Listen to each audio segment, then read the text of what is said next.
to do is to give this platform to every researcher that is working in there. And then since over these last 10 years, increase that across Africa. So it's not just limited to Nigeria, because the internet, makes it a single world.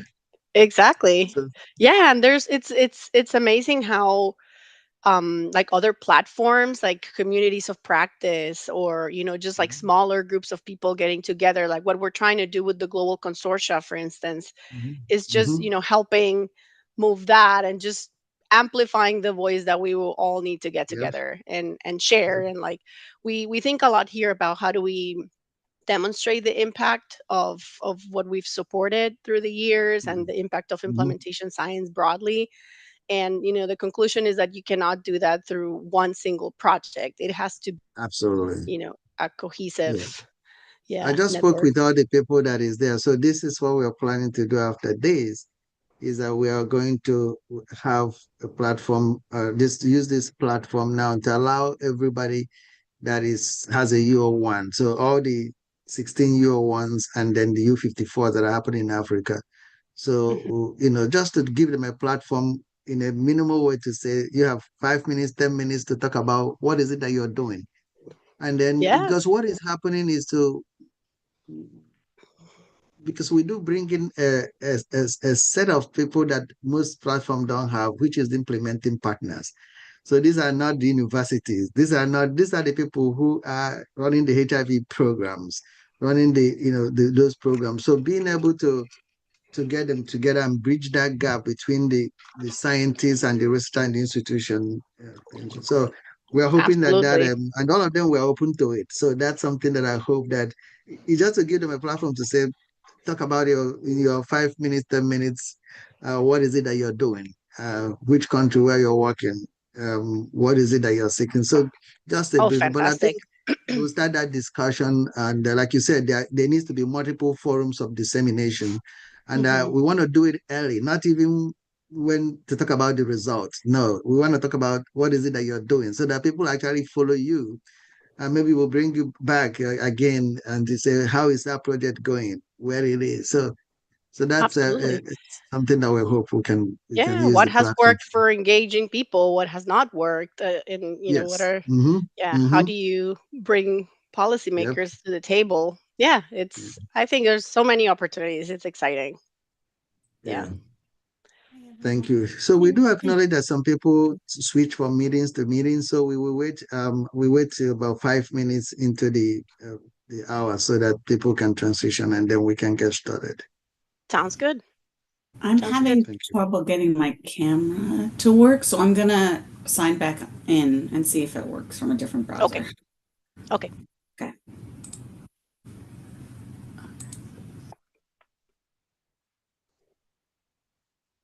Is anyone in the panelists able to test their microphone? Dr. Fora, can you speak?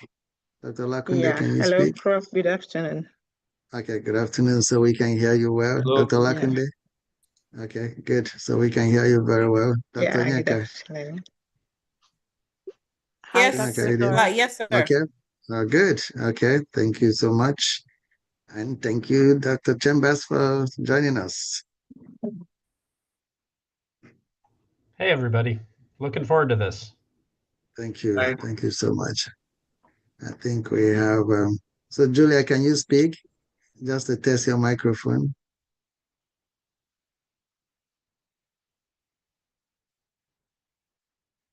We can't hear you. Julia, can you speak?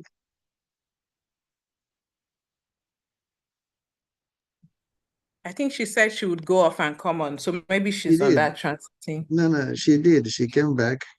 I see Oh, her come okay. back. Yeah. So that's why I was trying to test her. That it's still, her microphone is open as if she's speaking, but we can't hear her.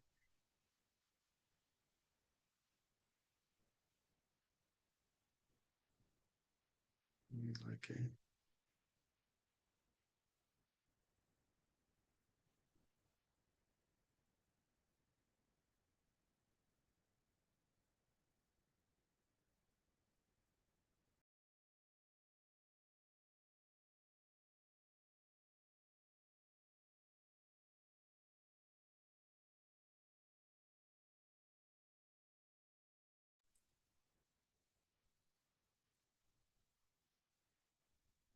it's working now.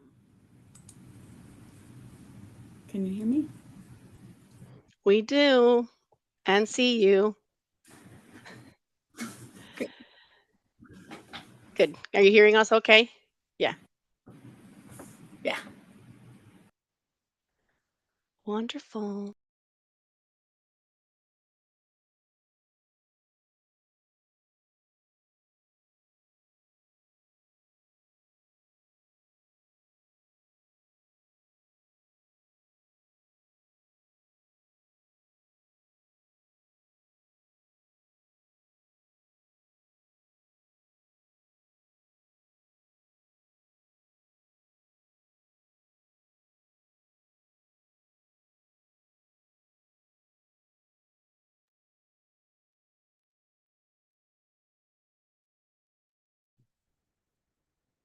I think it's about time for us to get started. So, Dr. Lakunde, over to you.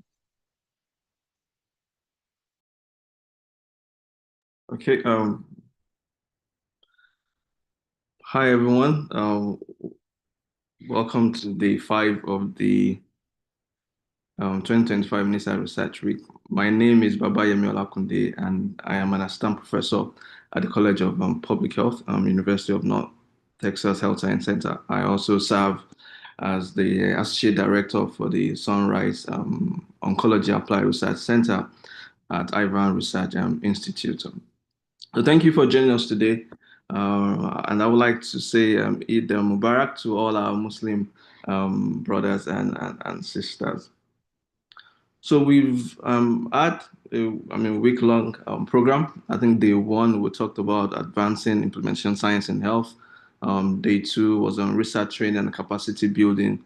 Day 3 was we talked about implementation science for chronic diseases.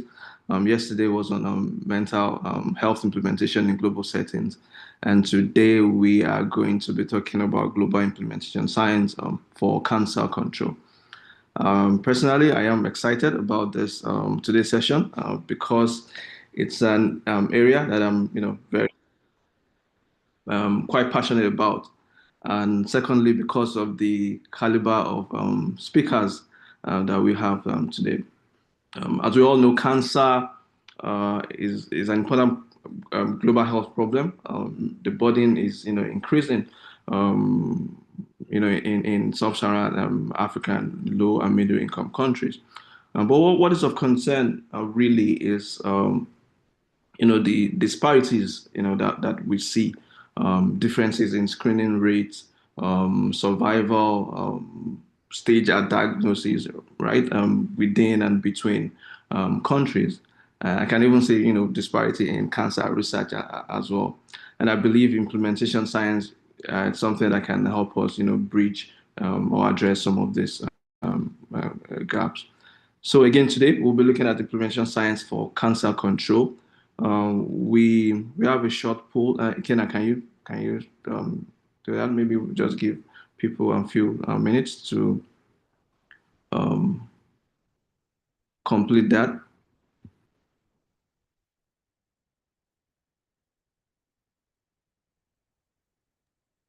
Um, please complete the short poll. I think has been shared.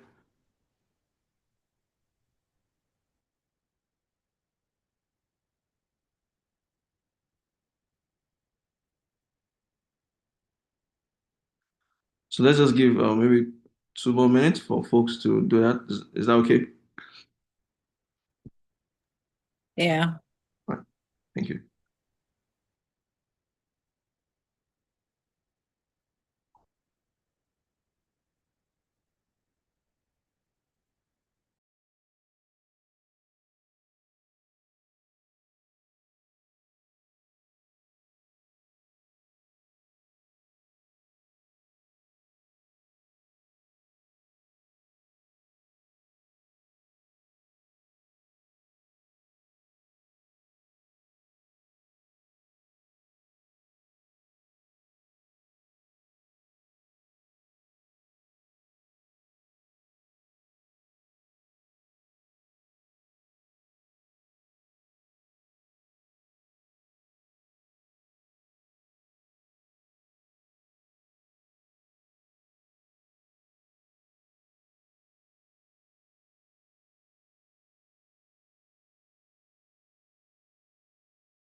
Do we need more time? Are we good?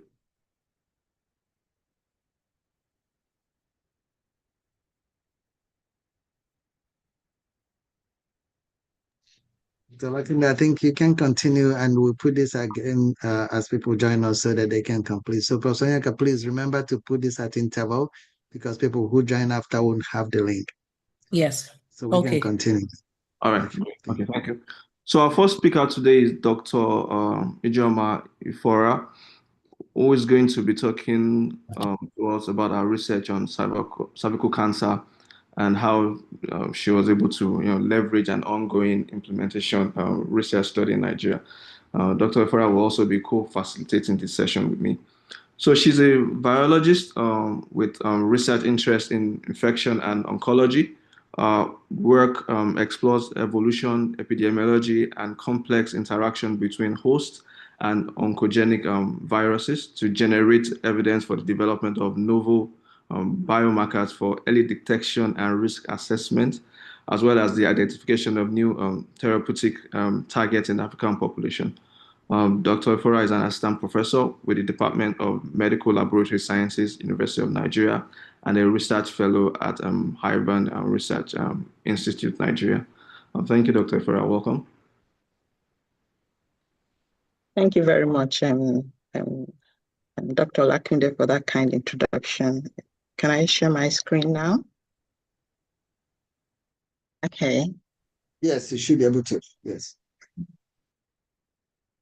Great. Okay.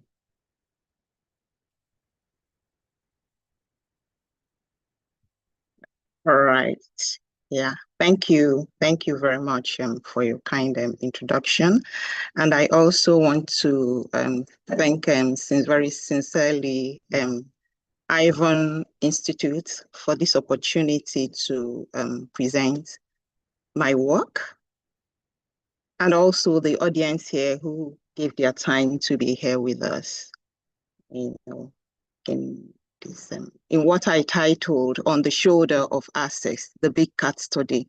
I want to share my personal experience and journey so far, and then for me to start, I want to start with a short story about how it has been for me. And the reason why I want to share the story is because I believe there might be an early career researcher who is listening and who may be, at a point where I was before, thinking, what do I do? How do I move on from here?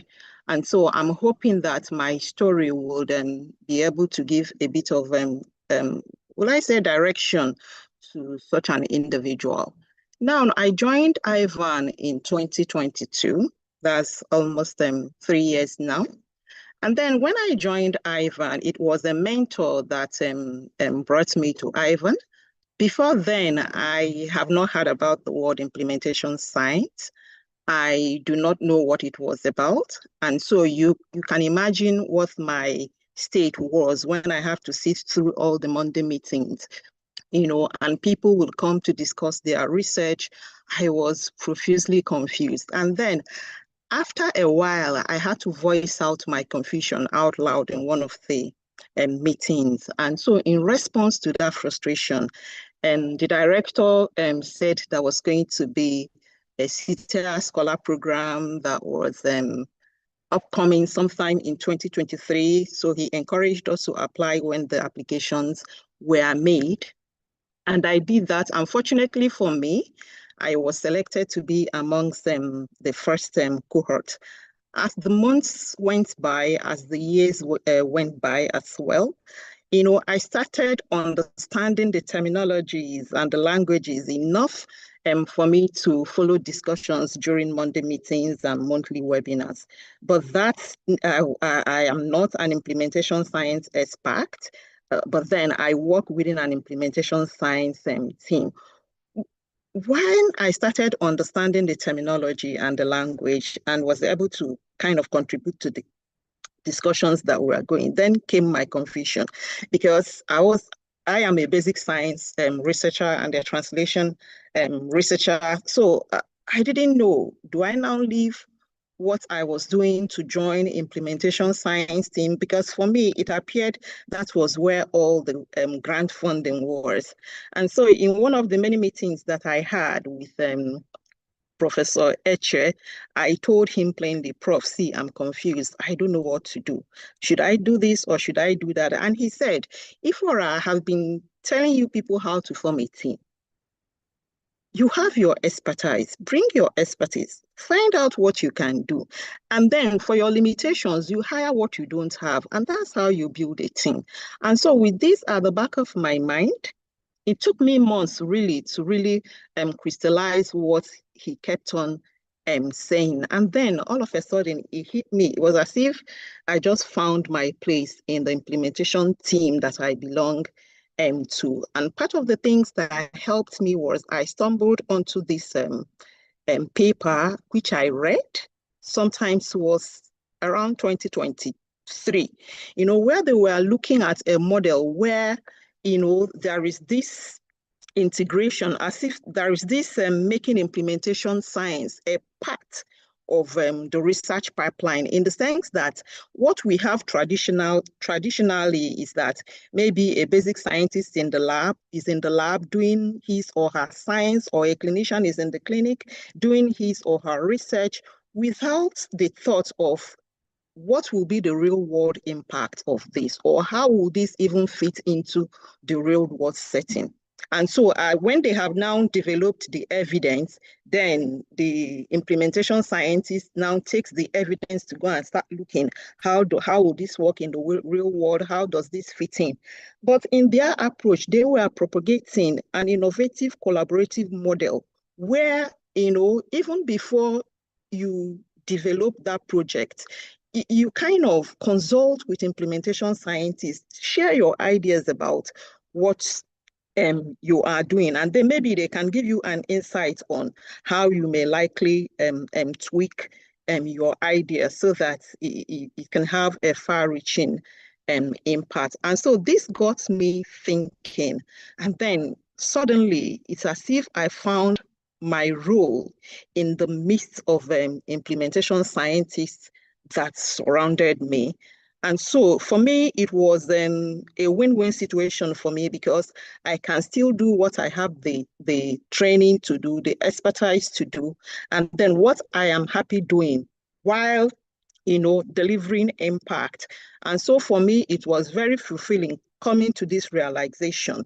And then this also proved to be rewarding, as you can see in my subsequent slide. I started thinking about collaborative approach to my contribution to cancer research in Africa. As you heard Dr. Olakunde said, I'm a virologist and my interest is in the area of viruses and cancer. And so I started thinking, okay, now cancer is a big enemy that everybody know it is, and people are fighting cancer because of the huge burden of cancer in sub-Saharan Africa and in Nigeria to be in particular. And especially, when we talk about cervical cancer, for people living with HIV, it becomes even worse for them, because of the fact that they are 6 times at a higher risk of developing cervical cancer and twice more likely to die than women who don't have HIV. Now, screening and testing services is low in Nigeria for every population. And then when there is an opportunity to screen, what we do is VIA, even when WHO have recommended HPV testing as the primary test in all settings. And so with this at the back of my mind, and then coming from my virology background, I started thinking, okay, now what do I do? I can look at the molecular epidemiology of human papillomaviruses in women living with HIV, and this can inform HPV screening and vaccine strategy in the country. And then, because like I said, I am in the team of people who are doing implementation science, I know that there's a study that was ongoing called ASEX that was looking at strategies to integrate cervical cancer screening and treatment into existing HIV program. And I thought, well, now we have a common enemy that is cervical cancer. Access and the team in Access are the bigger soldier here, and now since we have a common enemy and I am the small soldier, now I can, smartly climb on the shoulders of this big combatant army and then tell the world, look, I'm fighting cervical cancer and I can do this. And that was how I developed my proposal that was eventually now funded by the American Association for Cancer Research under the BCAT grant scheme. BCAT is a beginning investigator grant for catalytic research. And the main objective of my project was to generate a widespread, reliable data, reliable molecular epidemiology and genomic data on high-risk human papillomaviruses in women living with HIV, and to inform cervical cancer control strategy. And so when we also look, when we look at this in parallel with Access study, which was already ongoing at IVAN, the Access study overall aim was also to enhance the integration of cervical cancer screen and treat intervention into existing HIV programs to increase cervical cancer uptake and improve management for screen positives.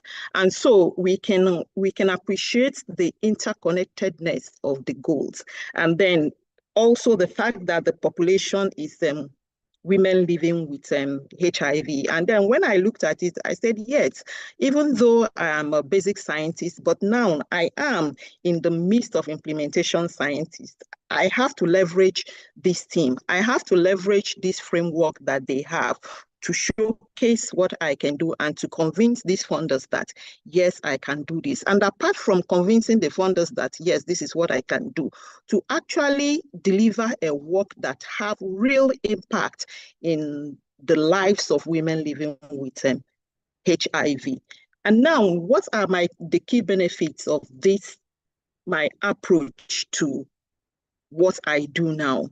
First and foremost, I will let us go back. During when I was preparing this application, because of the fact that I now have experienced people who have real world interaction with stakeholders, real world interaction with women living with HIV, with policymakers, it was easy for me to show feasibility, sustainability of my work plan, and great potential for impact. In fact, among the 3 reviewers that reviewed my application, something kept reoccurring. One reviewer in particular said, of all the reviews he has, that this applicant is one person that brought out the actual impact of what her work will, or what the work will be. And they also, all of them agreed that this has a potential to impact cervical cancer control in women living with HIV, even beyond Nigeria. Now, when it was time, eventually when I got the grant, and it was time to do the planning and the implementation, leveraging Access, being in the midst of implementation science experts, helped me to dodge real bullets in terms of planning. I can remember vividly when I was planning my engagement, and I told one of the senior investigators in IVAN that my plan is to go hire some canopy, have maybe a DJ playing some music, get the women a bottle of Coke and then some meat pie, and then tell them about cervical cancer. And I'm sure that I'll get them to come out and screen, even when HPV screening was free. After that discussion, the lady laughed and told me, it doesn't work like that. So you think you can actually go hire a canopy and then you label it women living with HIV should come, that you have a health talk for them. That doesn't work. These women, they are in safe places. They need to trust you to be able to confide that they are HIV positive. And so had it been I didn't have people who are experienced, people who have interacted with these women, I mean, recruitment would have been impossible. And then aside from that, I collected very good, high quality data. I mean, for the Nigerians here, if you understand the terrain and how tedious and Herculean a task it will be for somebody to attempt, a multi-site study across all the 6 regions of Nigeria, and then for an early career researcher like me, it will be an impossible task. But I did it. I collected nearly 1,400 cervical brushings from these women. I mean, it was quite amazing for me. And then along the line, also gone ahead to get another 1-year fellowship, because it became easy for me to show impact, which is usually the problem with the major challenge with basic scientists. When you're preparing a proposal for grants, even when they are preparing their project, it's always difficult to see how what you're doing in the lab will fit into the real scheme of touching people, impacting people. But because I was least inside the team of implementation scientists, it was very easy for me to prove that. And then post this project, the project is still ongoing. I'm still in my first year, but I am very convinced that the research outcome will not be delayed, in kind of delivering the impact that is needed. And so I will say that though I'm not an implementation science expert, but I am grafted onto the implementation science tree. You can see me still very green and bearing much fruits, because I am rooted in this implementation science research team that are in touch with stakeholders in the real world setting. And so it helps me to bring my ideas, and for them to model this idea into what they know eventually. Whatever outcome that comes out of it is going to be relevant to my setting. And so I am a basic science researcher in cancer field, inside an implementation science team, and I'm very happy doing what I'm doing, and I'm bearing much fruits. In summary, what I can say is that lessons learned is that I think the way we engage biostatisticians when we want to write our proposal, please help me calculate sample size, help me calculate power. I think that should be the way we engage, we see implementation scientists, because at the end of the day, they are the people who are in touch with the world out there. They are the people who are going to help deliver the outcome or whatever it is that you have found out that is found to be true. They are the people that is going to connect this to the real world setting. So I'm thinking that even before you have that evidence, that you should have an interaction with these people so that they can help you form your theories, form your hypothesis with your impact in mind. And so in conclusion, I'm thinking that a synergistic approach that draws on the strength of implementation research will help a non-implementation scientist or a non-expert in the field of implementation science to design research proposals that are very relevant to their own environment and with great potential for impact. And with this, I will say thank you for your time, and then wait for any questions for me. Thank you very much.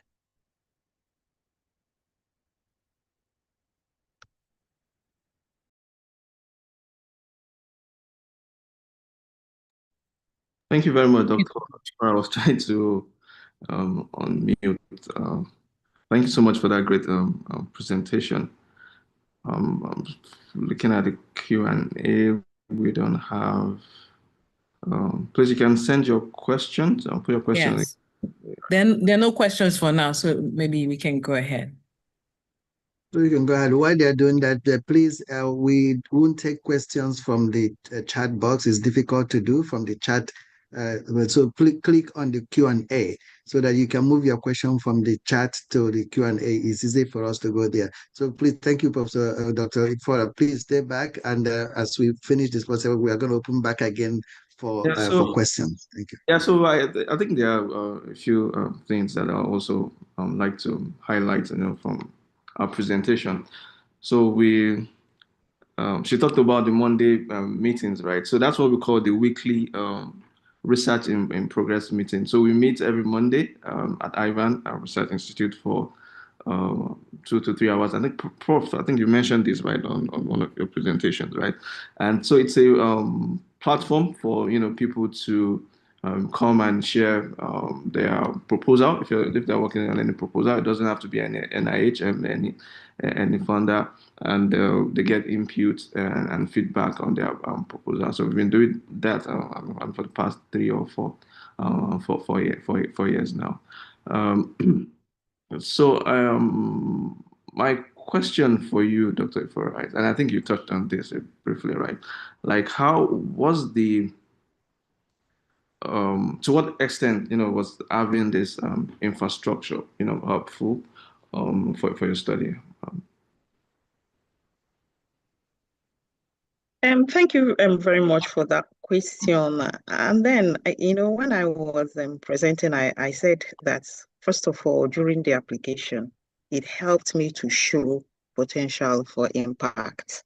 But then beyond that, during implementation, which is what I'm currently doing, it is very clear to me that without this infrastructure, I wouldn't have been able to deliver this project. First and foremost, it gave me a direct link, to the stakeholders, to the policy, to the people who I will have to meet before even meeting the women.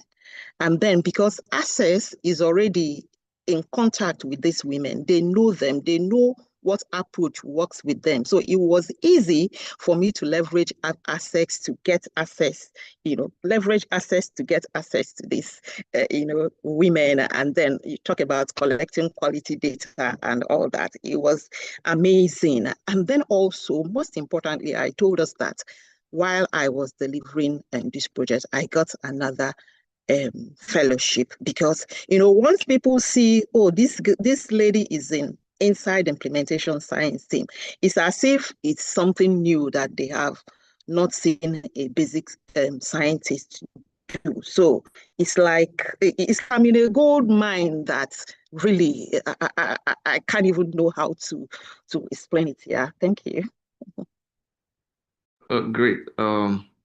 You also, I know you mentioned Big Cat grants. Please, can you just say a few things about that for folks that are not aware of that? Okay.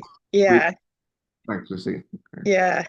Yeah, BCAT is an acronym for Beginning Investigation Grant for Catalytic Research, funded through by American Association for Cancer Research. It is a proposal that they call every year for people in sub-Saharan Africa who are doing cancer research. They usually will give 4 awards every year across all the applications that come from sub-Saharan Africa. And the main aim is for you to generate a pilot data that you can now leverage to kind of apply for a bigger grant. Yes. Yeah. Thank you very much. Do you have any question now on the chat? Let's see. Q&A. Okay, so I think this is the... No, the one in the chat, Prof will answer that later. All right, okay.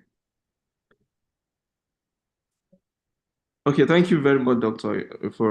I think for me, I mean, the lesson here is that, implementation science or implementation research is, multidisciplinary, right? So when we talk about implementation science, we talk about evidence, right? The evidence-based practice. So we need people, that can even generate that evidence-based practice.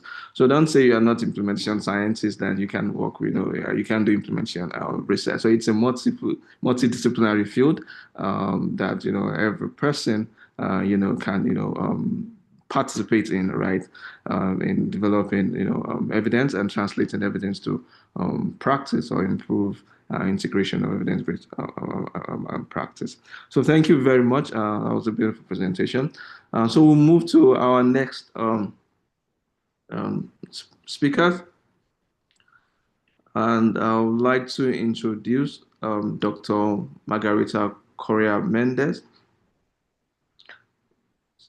So she's a program director at the Center for Global Health in the Research and Training branch. Dr. Correa Mendez joined the Center for Global Health in February 2024 to support the center's implementation science grant portfolio. She has previously supported implementation research efforts to promote the adoption, scale-up, and sustainment of human papilloma virus-based cervical cancer screening and treatment within public health systems. But our current focus is on tobacco cessation implementation research. She joined NCI in 2020 as a cancer prevention fellow, working with the implementation science team at the Division of Cancer Control and Population Sciences and Center for Global Health. She continues to engage with a Division of Cancer Control and Population Sciences through a secondary appointment with the implementation science team with a goal of bridging domestic and implementation science efforts. As a postdoctoral fellow, she led efforts around scale-up and sustainment of cancer prevention and control, evidence-based practices, social determinants of health, and cancer screening intervention. And she also co-founded the fellow-led Global Health Interest Group with the goal of supporting NCI trainees with an interest in global cancer research. Prior to joining NCI, Dr. Correa Mendez and MPH with a certificate in vaccine science and policy from the Johns Hopkins Bloomberg School of Public Health and a PhD in biological sciences at the University of Maryland, Baltimore County. She's originally from Colombia, where she earned her MSc in microbiology and BS in biology at Universidad de los Andes in Bogota, Colombia. Our talk will focus on the National Cancer Institute implementation science initiatives and as well as their areas of interest. The second speaker is Dr. Julia Gage. She's also a program director at the Center for Global Health. She joined the Center for Global Health in 2023 as a program officer to support the center efforts to develop embedded implementation research that facilitates the introduction of human papillomavirus-based cervical cancer screening and treatment within public health systems in low-resource health systems while rapidly disseminating best practices. Before joining Center for Global Health, Dr. Gage served in NCI's Division of Cancer Epidemiology and Genetics, where our research focused on translating novel HPV natural history discovery into improved screening and diagnosis for cervical precancer. In particular, Dr. Gage has pursued scientific investigation to identify and bring forth new technologies for cervical cancer prevention to low medical resource setting, resulting in over 130 publications.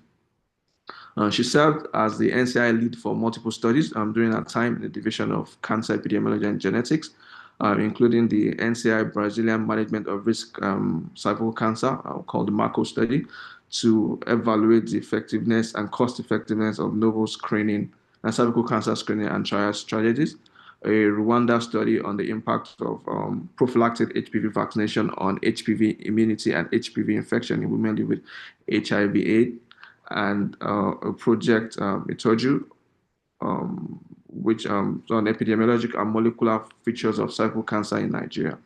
While at NCI, she enjoys working with governmental partners on national screening programs in El Salvador and Peru.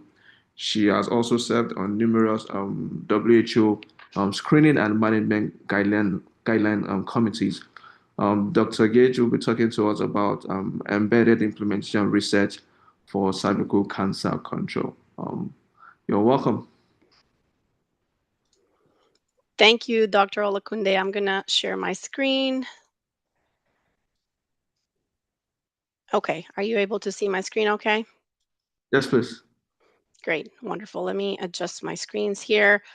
And then while I do that, I want to begin by thanking everyone for the invitation, for being here today and sharing this space with us.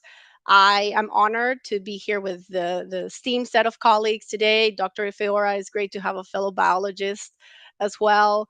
Learning about implementation science, and really grateful to be in this panel and this research week overall.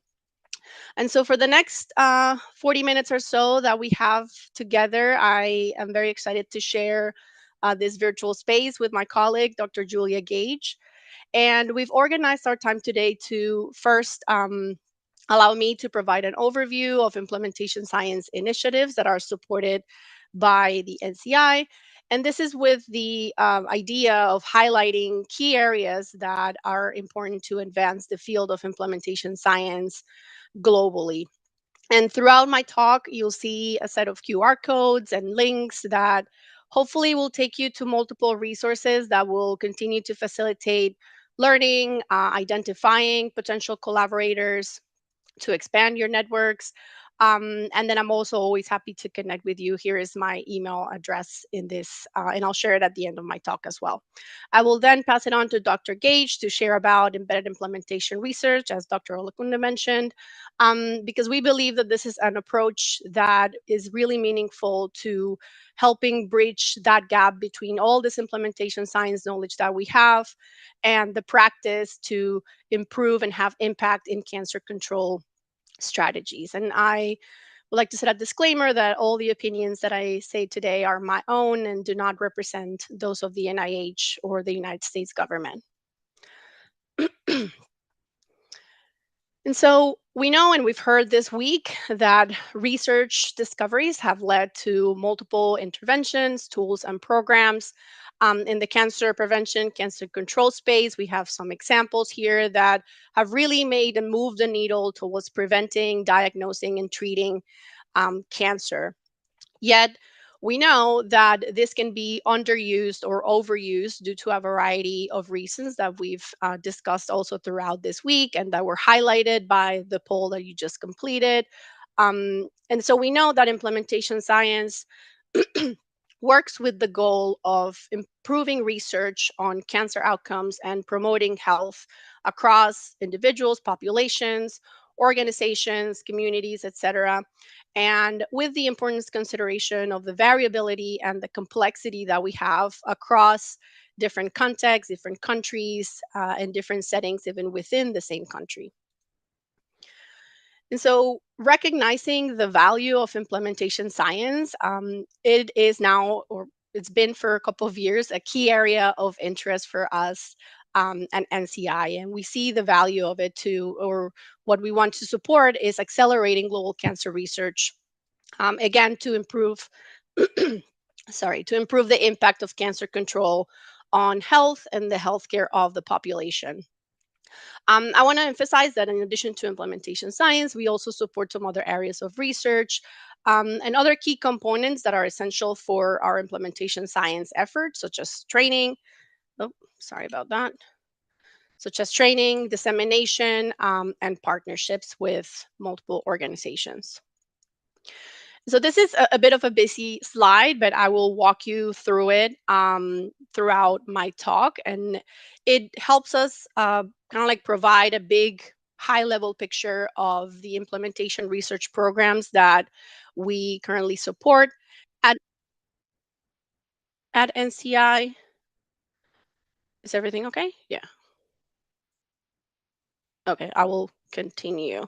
Um, and yeah, as I mentioned, I will walk you through some of these for the remaining of my talk.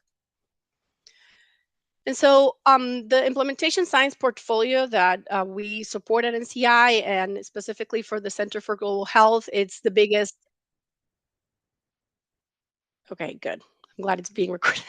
That it is the biggest investment of the Center for Global Health. And we are very excited to see how through this investments, we're seeing representation of multiple countries and regions in the research that we support. And this is through two key initiatives primarily. apologies, sorry. The first one, the implementation science for cancer control in people living with HIV in low and middle income countries. And later on, I will share a link where you can go to this announcement and read more about it, although these are expired, but it's helpful information. And then the global implementation science for cancer control centers, or what we through the U54 mechanism. And so for that one that I just mentioned, the global implementation science for cancer control centers, the goal is to develop implementation science centers for cancer control across the globe.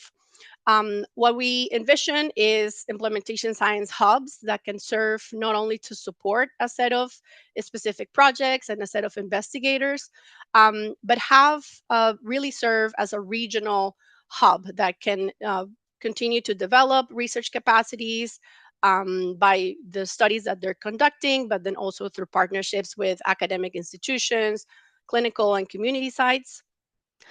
Through this announcement, we also recognize the critical role of practitioners and other partners, and we have, as this announcement, an important area is fostering engagement between researchers and implementation partners that are conducting these studies.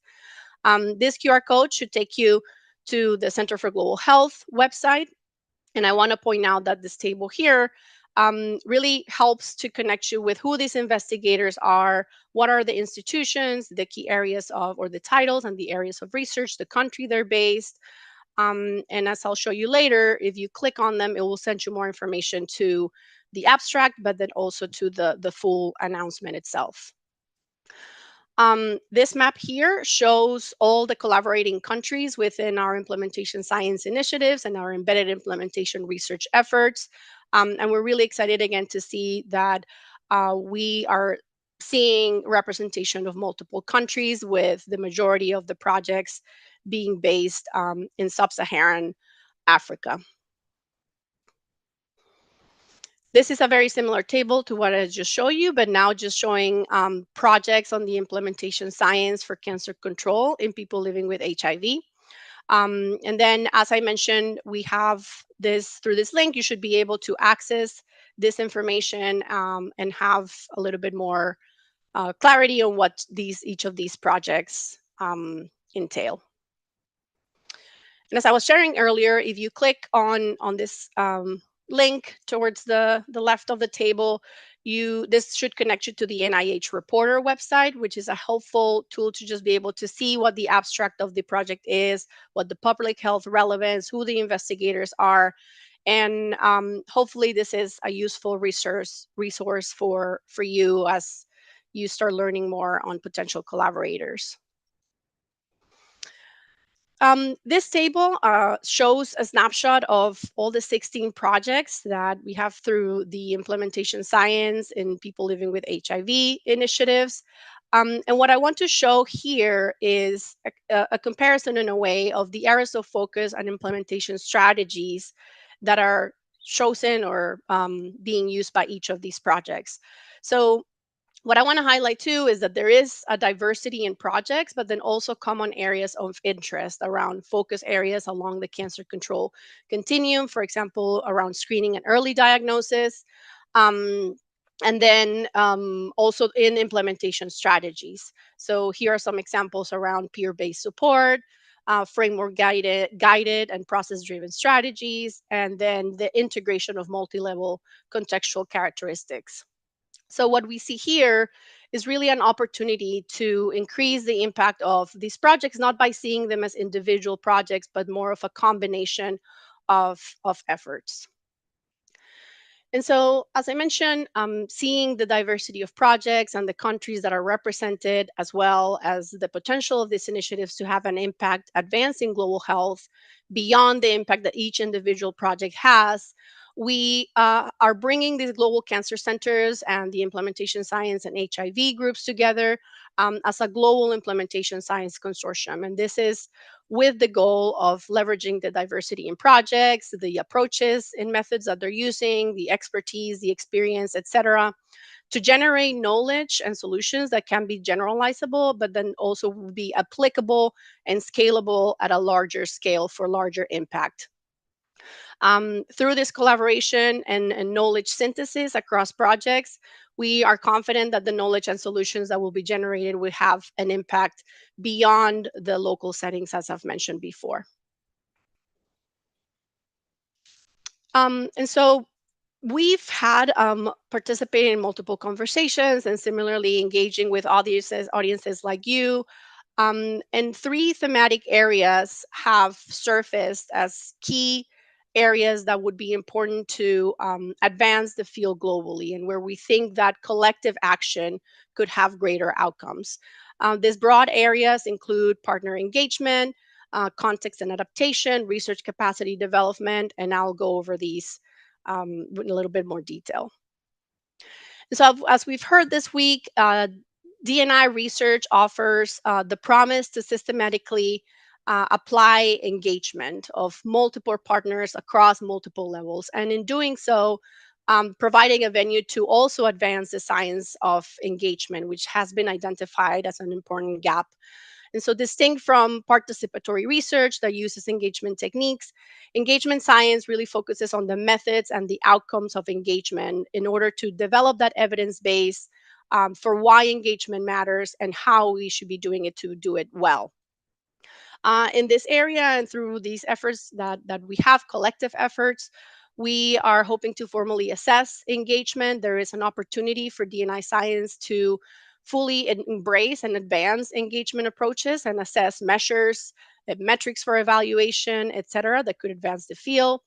Um, we also look for identifying best practices and disseminating these for which are the effective strategies to engage multiple audiences, including policymakers, implementers, etc. Um, and we believe that there is a real opportunity to advance the science of actor engagement through the collective action of the global implementation science field. And I remember from Dr. Chambers' talk on Monday that this analysis was brought up during the Q&A, which relates to community and partner engagement. And I wanted to provide a space today to share and highlight some key areas of need or gaps. And so this analysis highlighted that usually most of the this is an okay. I hope we're good. I hope you're still hearing me okay. Yes, we are, please. Okay, thank you. And please let me know for time if I'm running short on time. No, it's fine. Okay, great. Thank you. So yeah, so coming back to this portfolio analysis. So this analysis went through NIH-funded D&I research to identify what are some opportunities for engagement or how are researchers describing their engagement through these grants. And so, what this analysis highlighted is that usually studies involve partners at a level of consultation, and that this is truly not meeting the spirit of engagement when partners are simply serving as research participants or key informants, but that the field would benefit from a more intentional engagement throughout the project, including the initial stages of planning. Um, and then, of course, this will allow or improve the rigor and relevance of D&I research by benefiting from investigators engaging communities and partners at stronger levels of collaboration and partnership. There are opportunities, as we've been mentioned, to increase engagement with policymakers, public health professionals, and implementation support practitioners or implementers. And Dr. Gage will provide a great example on how embedded implementation research could help us improve that. Um, and that also there is a need for engagement to work towards or with an eye towards designing for dissemination and really engagement partners to identify what would be the best ways. Is this acceptable? Is this cost effective, scalable, sustainable, etc., but including the perspectives of key partners that are going to be required for implementation. And then it importantly highlights the need for engagement to intentionally consider issues of ownership, responsibilities, power, and control over the data and the findings that are being generated. And so that piece of exploring those power dynamics in engaged research, it's an important area to advance. Um, Another key thematic area is, and we've also heard about this multiple times throughout the week, is the considerations around context and adaptation, and how implementation strategies are adapted to um, fit, so to say, between multi-level contexts that are very variable. The focus here is to define and capture those key contextual variables that drive implementation success and that could also be challenges for implementation. There is also hopes to capitalize on the various settings and contexts to generate knowledge about which implementation strategies are important.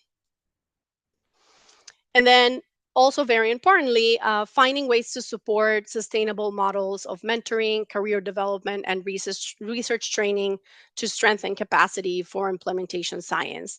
And here we have an important consideration on who is the audience for this capacity development efforts, because of course the needs of us as researchers in implementation science is maybe a little bit different, or maybe required some tailoring to fit the needs of other audiences like implementers, for example.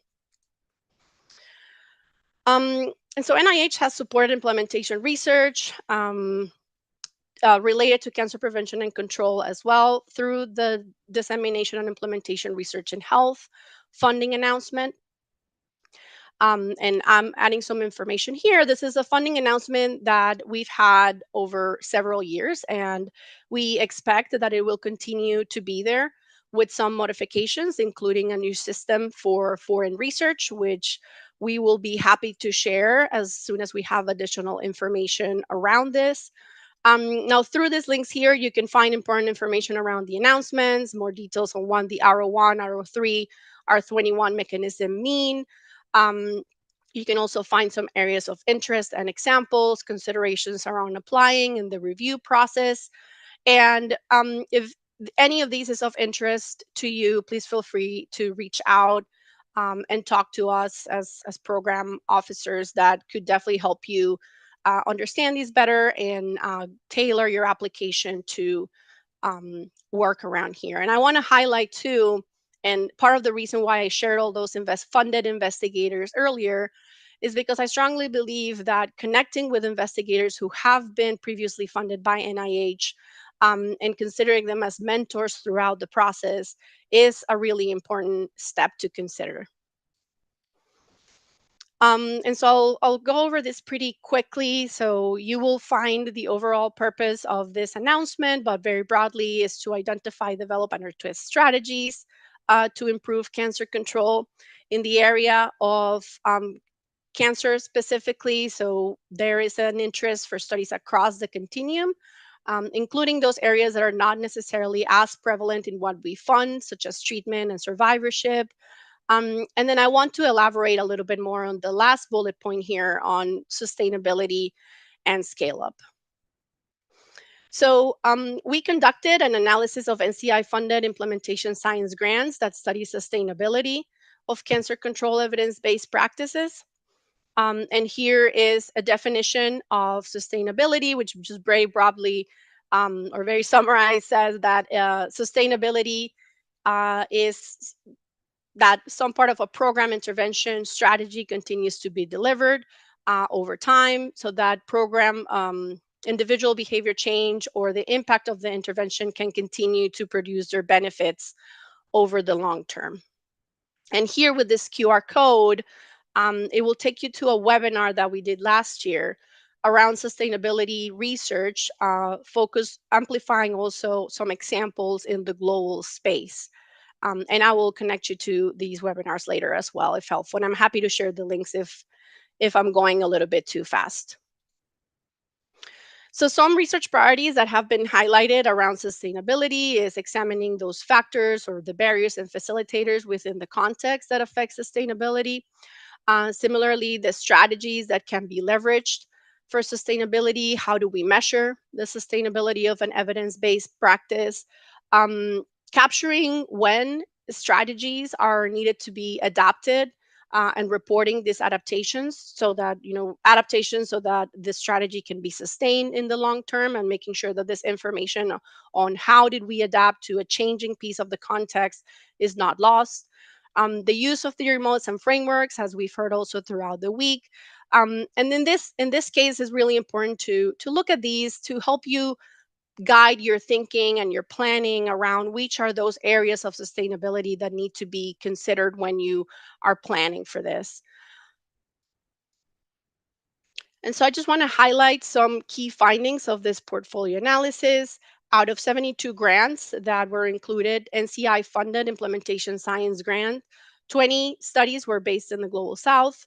The majority of the grants focused on understanding barriers and facilitators, but very few studied on or focused on studying the impact that an implementation strategy, for example, audit and feedback, could have specifically on the sustainability of an evidence-based practice.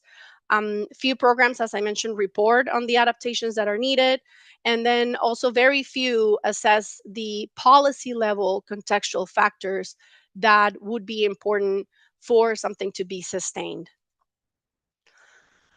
We also did a portfolio analysis led by Dr. Cindy Vincent from NCI on scale-up studies.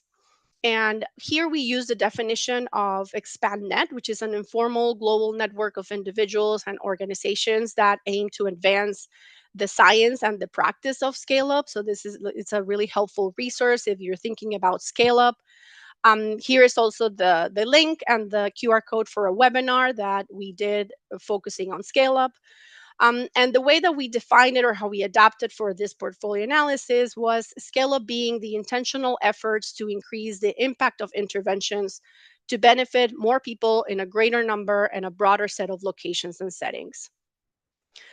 And so here are some of the areas of interest around scale up. What is the evidence that you need to support that something is ready for scale up?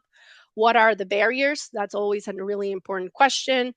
How do you scale complex interventions? How do you examine the impact that scaling up may have on population outcomes? And we assume that scale up is always going to lead to positive outcomes, but it's important to keep in mind that it might have negative effects, especially keeping an eye on equity. What are the costs of scaling, and what are the types of research that could be helpful to study scale up specifically? And with this, I just want to highlight also where these studies have been based and the amount of sites or the scope of these studies so that to consider or to study scale up. So out of the 19 grants that were also NCI funded, implementation science grants that study sustainability, 6 were studies conducted in the Global South. 2 of these studies were based in Nigeria and involved 15 clinics in 6 Nigerian states, and the other project 8 government areas. So, a wider reach. Rwanda, for example, 3 districts serving 1.8 million individuals, and Peru, which Dr. Gage would also mention later on, 3 regions involving 36 networks and multiple other micro health system networks across the country. And I just want to end my talk really quickly, sharing some resources that are hopefully helpful to you. I'm going to skip ISC 3, or the Implementation Science Centers, primarily because it is a US based initiative, but you will find information. I will point you where to find if you're curious about these Implementation Science Centers. I want to emphasize a little bit about the Consortium for Cancer Implementation Science, which focuses on cancer control priorities, cross collaboration, and through those collaborations and through those opportunities to work together, identify innovative solutions in implementation science. I want to emphasize even more that CCIS has an implementation science in global health action group. And I'm happy to connect you with the working. This is a group where we meets periodically. It was formerly led by Dr. Juliette Wilmore. And this is an opportunity. I see it more of an opportunity to continue to build that community in implementation science and work towards advancing the field globally. Some other helpful resources as you think about cancer control. So the International Cancer Control Partnership, also listed here are some funding opportunities that could be helpful for you to consider if that is what you're looking for at this point of your careers. And I'm happy to share these links as well. I know I'm going a little bit fast now. I'm cautious about the time. And then also through the Fogarty International Center at NIH, you'll find information around both NIH funding opportunities, but then also non-NIH funding opportunities, which are important to also consider and keep in mind. And they have a really good compilation of what these opportunities are. And then just to end up with some helpful resources, the Center for Global Health website. This is where we post information around our researchers, projects that we support, talks, etc. And then also the the Division of Cancer Control and Population Sciences Implementation Science Team website, which has also very helpful resources around training, around funded grants and research strategies of funded grants, as Dr. Chambers I think also brought up on Monday, and really just an access to really helpful training resources. And with that, I will leave you just emphasizing that a key feature of the Global Implementation Science mission at NCI is working toward integrating practice, policy, and research across diverse countries, and really seeing complexity and variability not as a barrier or a roadblock, but something that we need to work with and we need to learn to understand better and adapt in situations. And we can do that through embedded implementation research, which is what my colleague is going to talk to you about. And with that, thank you so much for your attention. I will stop sharing. Okay.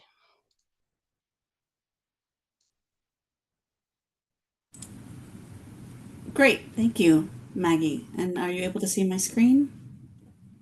Yes. Great, okay, thank you. So yeah, I'm very excited to be with you on this very late Friday afternoon, early evening, and share with you some of the work that we've developed here at the Center for Global Health with a team that was under the leadership of Dr. Patty Gravitt. And I just want to know that the contents of this presentation are developed by myself and our team, and they should not be construed as representing an official position of the NCI, NIH, or the Department of Health and Human Services here in the US. Today, a lot of my talk will focus on cervical cancer screening because that's my area of expertise where I focused most intensively throughout my career. And I hope you find that the insights from this will be relevant also to your respective fields. And I'd also like to note that the first global HPV natural history study that I was involved with was conducted in Ile-Ife, Nigeria. And it was a wonderful experience. We had a lot of success evaluating novel biomarkers, implementing a novel low-cost HPV test, CARE HPV. And we also learned about HPV 35 and its carcinogenicity that's unique in sub-Saharan Africa, as well as the HPV prevalence in older women. But I do note that we failed as investigators quite significantly with the follow-up, especially unfortunately among women that were diagnosed with precancer and definitely requiring treatment. And so this failure was very important for me in my career and learning that the true complexity of implementation in clinical research and in public health practice, and that this has to be addressed in order to have a true impact on cervical cancer. So as you've heard this week and you know about, implementation science has emerged to remove that infamous, is it a 15, 17-year gap between clinical scientific developments and clinical practice. And the latest, there's been some literature recently suggesting that there's this ironic emerging gap in implementation science between the findings of implementation research and practice in health systems. And the concern is that the implementation science field is not making quite enough impact because in trying to follow scientific constructs, researchers aren't always aligned with the timelines and those evolving priorities of their implementation partners. It's a very dynamic process on the field. Implementation science can be sometimes over-intellectualized, follow clinical trial structures with this intensive desire to create randomized studies, and that all the infrastructure that's needed for creating, monitoring, and communicating the study results. So these resulting barriers can sometimes mean that the knowledge generated isn't always accessible to or applied by implementers in the field. And that's what they're calling the recreation of this evidence to practice gap. And we know that this is particularly seen in global public health. So we've been exploring within the context of implementation research how we can increase engagement of all actors, building ongoing trusting relationships, using that scientific evidence, and also developing implementation support. So we're finding ways that implementation research can be conducted inside health systems in a less costly way, less resource intensive, with greater effectiveness, hopefully. I'll say that in the fall of 2018, the WHO called for the global elimination of cervical cancer as a public health problem. And Dr. Ifeora was very exquisite not long ago, describing why cervical cancer has such importance for public health globally. And so the targets were set that by 2030, to vaccinate 90% of adolescent girls against HPV, screen 70% of women at least twice in a lifetime with a high performance test, and that important follow-up and treatment of 90% of women identified with precancer or cancer. And we know that these goals are very aspirational, and it's important. They've generated much new funding and enthusiasm. Ministries of health are investing their precious resources now into screening, specifically Nigeria. And we've heard, for example, that between 2015 and 2022, the number of countries with HPV testing in their national programs grew from 4 to 48. So the WHO and others have created these important guides shown here to use within countries. And I'll just note that here, this picture is a cervical cancer survivor. She's 36 years old, Millicent Kagonga from Kenya. She's a mother of 3, and her daughter in this picture had just was being vaccinated for HPV. So we have also wanted to note that we have a growing community of practice that's being coordinated within the International Papillomavirus Society among members, but it's growing now, of people that are within the ministries of health and other public settings that are implementing HPV testing in resource-constrained environments. And it also is a community of practice of implementation scientists that are working alongside with them. And in this group that meets on a monthly basis, they share how challenging it can be to implement these evidence-based programs outlined in guidelines, and they're looking for ways to advocate and disseminate their real experiences. So we've been able to see that on the ground, there's a lot of adaptation going on and rapid real-time learning of how evidence-based programs need to be adapted to achieve cervical cancer elimination. If you're interested in participating in this community of practice, please reach out to me. Embedded implementation research and other health system thinking methods provide excellent opportunities to work alongside with country teams, learning what they're doing and how they adapt programs to their own context. This process allows researchers to generate evidence on what's working or not, for whom, where, and what conditions in real time. These findings can then be communicated to other practices, disseminating evidence even faster, and we can identify the variety of contexts and adaptations necessary. These kind of approaches have been developed by others, the WHO Alliance for Health Policy and Systems Research and the UN development programs. And over the past couple of years, we've seen that there are 6 critical components outlined here. First, that actors from public health systems are truly the protagonists of this research, and they are the owners of the process and experts of their lived experiences. So that means that the research must be positioned inside their health systems. The approach is very participatory. The process requires a team that has expertise, not just in the topic area like cervical cancer, HPV epidemiology, but also LMIC health systems, co-design facilitation strategies, and the tools that are used like systems mapping. You can also use reverse engineering from the point of greatest resource constraint and trust building.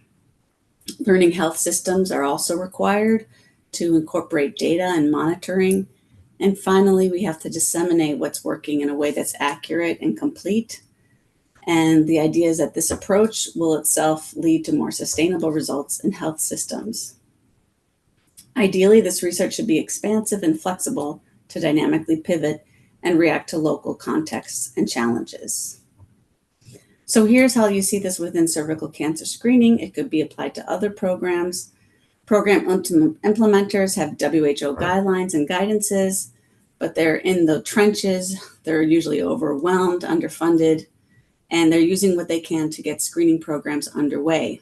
They are left to figure out when and what to do to make programs actually work, and how to create these programs with an approach that's feasible for their own system. So unfortunately, many recreate ambitious strategies with high likelihood of failure because they're not really contextualized for their settings and their resources. And this is where we're thinking that embedded implementation research can help fill this gap. We wanted to share briefly what we did from work in 2022.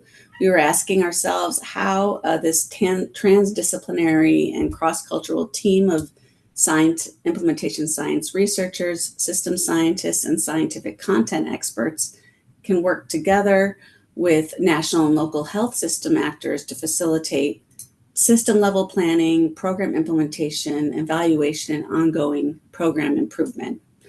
So we thought that a targeted engagement in the form of weekly meetings and a short series of participatory design workshops, co-designed by our researchers and local health system leadership and actors, could enable rapid engagement and collective learning. We decided to start in Peru with a research team that had been collaborating there for several years and had developed a close relationship with the Ministry of Health.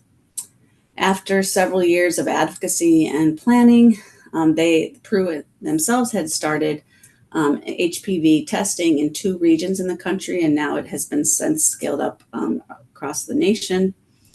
And they had a small technical team that was leading this whole effort, and they wanted to learn within the Ministry of Health how their program was working and how it could be improved in these early days.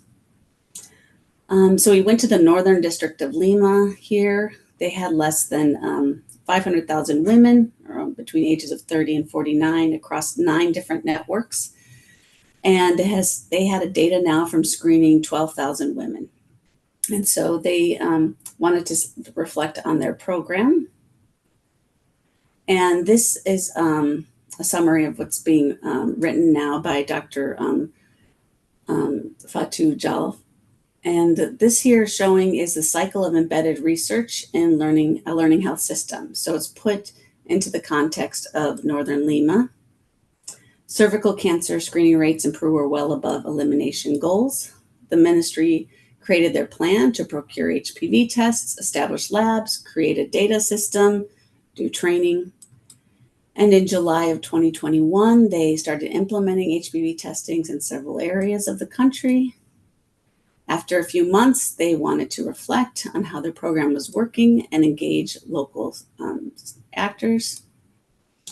And as protagonists in this process, the local actors would plan and carry out modifications, adaptations, and they'd repeat the process of observation and further adaptation and planning.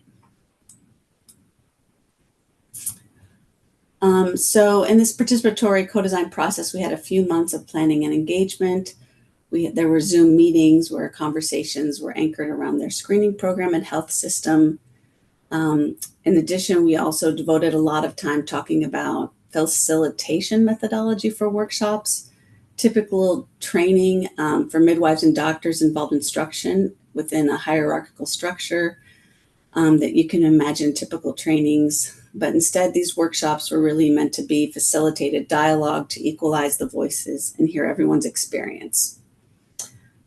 There was pressure to, usually in many settings, that we have pressure to demonstrate all the accomplishments that had been made. But we agreed in these calls that we wanted to create a different type of expectation among the participants and to hear and understand the challenges without assigning blame in order to create an open opportunity for reflection and honesty.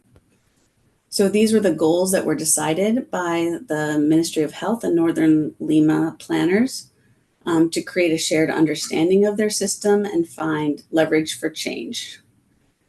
And we were ourselves concerned about whether the leadership of the program would trust facilitators and other system actors, if managers might resist this critical approach, and maybe they would just want to jump to solutions and not really explore the barriers together. And also, could the participants move beyond ambitious WHO elimination goals that are very aspirational, but really consider realistic objectives that were actually accomplishable in the short, medium, and long term. And as I mentioned, Dr. Fatou Diallo is finalizing a manuscript detailing this methodology of engagement for wider dissemination. So they selected 2 health networks with different approaches to their screening program. They decided that they wanted to have participants separated between primary health facilities, generally midwives, versus another 2 days with referral hospital doctors to enable as much open conversation as possible. And as we mentioned, to avoid the hierarchical nature of most trainings, we ask that all the participants be seated at a table, and they would be considered equal, encouraging them to avoid standing over others, and that they were on equal footing. And in the back were scientific observers, just watching what was happening and taking notes. And so it was a wide variety of participants from the Ministry of Health, the midwives, laboratory staff, technical staff, doctors, gynecologists, oncologists, pathologists. And we also had a great facilitator that understood the local context and the health system and political dynamics. So these are some of the tools that we used. Overall, the agenda was very open-ended, but it did start with this orientation around a mental model of what the needs are of a screening program across the continuum of care in order to work. So it's not just a matter of screening, but also the follow-up treatment. And often health actors, they understand very well their particular activity and their role within a system, but they're not aware of the critical components for success to prevent cervical cancer. So by having them framed around this mental model, it made clear that the screening program effectiveness was achieved not just through efficacious tests and treatment tools, but really through participation in all of the steps. And a lot of the discussion was anchored around this service delivery flow diagram. They had created an initial idea of what it would look like, but in this diagram here that we use, they call them swim lanes, where each lane represents a part of the healthcare system and the actors within that segment of the system. And these were the actors that were invited to participate in the workshop, and they would walk through this flow diagram together, very quickly identifying parts that were excluded, people that were excluded, processes that were missing. And they started to learn, be able to express what was happening not only in their component of the system, but also learning other components and the many nuances involved. And this really helped create active engagement and sharing their understanding of the system. And they realized that they were really not connecting the dots. And this happens all the time in our lives, where we really don't necessarily realize the large complexity that we're living and functioning within. And that this is what was a main barrier for them for cervical cancer elimination in their screening program. And so what did they learn?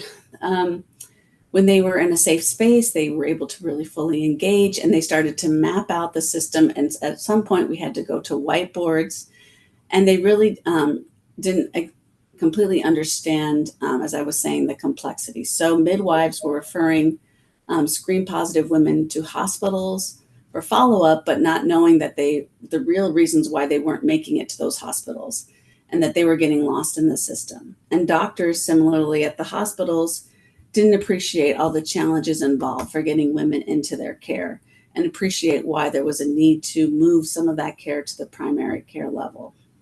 So overall, this was really a very effective way for moving towards readiness to change within that organization.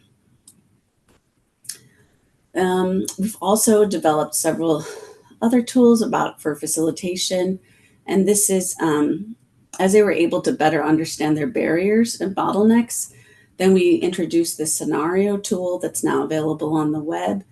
And so they were able to consider their resources that were needed and what were the potential outcomes that could be achieved from making adaptations to their program. So specifically thinking about changing the screening intervals, their triage strategies, their testing strategies, and being able to really understand what might be more feasible and how they could avoid bottlenecks, thinking about real numbers.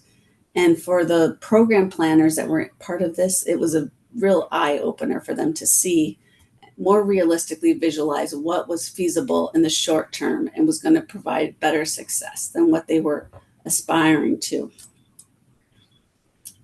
Immediately after the workshop, and even 2 years later, we've seen that there have been increased acceptance and use of mobile screening and management units to improve follow-up for challenging, hard-to-reach women.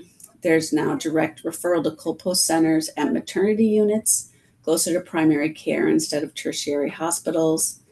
So task shifting has been a big focus that continues. The interviews that have been conducted 2 years later now within the health system document these experiences. And we've learned and found out that the facilitated dialogues and tools used during the week of workshops were instrumental for motivating system change and improving their system performance. In the interest of time, I'll skip over some of the quotes and such. And just to note real quickly, there was science that emerged. As I mentioned, there were observers sitting in the back, and doctors Margarita Correa Mendez, who we just heard from, and Aubrey Villalobos. They were there and did this analysis, noting all the contextual challenges, strengths, and adaptations, mapping them to the CFIR framework. And then also showing some of the implementation strategies used and considered. And there's also another manuscript underway describing this. Finally, I wanted to show a systems dynamic map of what the investigators from Universidad de los Andes and Case Western learned. They were also sitting in the back of the room. And this map of the system is a stock and flow diagram, and it's being presented at the International System Dynamics Conference in early August. And it's an example of systems dynamics modeling and reverse engineering as an implementation strategy. And so they took what they were hearing and they mapped that out to this model. And that I'm learning more about that myself. So just to notice that these were many collaborators involved with this project. And I also want to note, especially from Peru, Tulane University's office there at AB Prisma, Valerie Paz Soldan has been doing a lot of this work in Peru and has several publications now on other types of engagement outside of these workshops. So in summary, we think that rapid engagement between scientific experts and health system actors can identify context-specific priorities in real time. It's a flexible and it adds value to local health systems by making the system visible, and having actors reflect on the health system allows for collaborative approach to solving complex problems, sharing decision-making, and improving the system. This approach also brings value to cervical cancer prevention community because we can identify avenues for rapid dissemination of best practices that can be used in similar contexts and adapted. The hope is that this approach could be scalable with a team of implementation scientists, content experts, facilitators, and ongoing engagement across various health systems in a region. And we see that using one of the models of participatory action research, there are many, can result in deeper engagement and mutual trust and be feasible in a condensed time. While none of these methods of engagement is necessarily new, combined, they can form an approach that's adaptive and meets the needs for closing that research to practice gap. And I want to note how truly relevant this type of engagement might be in Nigeria. Already, you have been learning important lessons around HPV vaccination and implementation research around the introduction and scale up in a public health program. And now I know you're moving forward with HPV testing nationally, and it's a great opportunity to bring together those implementation scientists, facilitators, and health system actors, and users as well, to think through the health system and what adaptations are required for successful functioning cervical cancer prevention program across so many different contexts within Nigeria. And I just wanted to also make a plug. This isn't from NCI. This is from a group in Canada, the Center for Implementation, in case you don't know about them. They offer very practical, free tools, templates, and guides that you can adapt and use when implementing programs across many different types of settings. They have online trainings and other resources that can be available at free or low cost to people in LMICs. And also twice a year, they have a drawing for 40 people from LMICs to participate for free. So there's until July 1st to sign up for that. I didn't know about that. And last, I just wanted to make sure you knew about a special issue of VMC Public Health on cervical cancer screening. The submissions is open now through mid-February, and we're really interested in publishing papers on the impact of screening, barriers to access, innovative strategies, and such. And I include the QR code here. And there's my email for anything. And thank you. I know we went over a little bit, but I appreciate the time. No, you're good. That's fine. Thank you very much, Julia and Nisa, for that. I wonder. I learned about embedded implementation research for the first time, so and that's quite very interesting. And thank you for the real life example that you highlighted. Julia, also thank you so Margarita, thank you so much for highlighting some areas of interest. I was, taking notes, sustainability, scale up, and all that, and some of the resources that you shared. So I think we have a couple of questions on the Q&A. I think some of them are for Ijoma. So, okay, I thought Prof was going to answer this. What are the eligibility criteria requirements for one to join our institute? I can talk a little bit about that. I mean, we have had this program now for the past 5 years. It started during the pandemic, really, when we couldn't travel, nobody could travel, and Zoom came to the life of everyone. And we started meeting with everyone to say, if you have a project you're trying to develop and you bring it to Zoom, people were home, some people were bored, and they wanted things to do. And we started meeting 2 to 3 hours every Monday.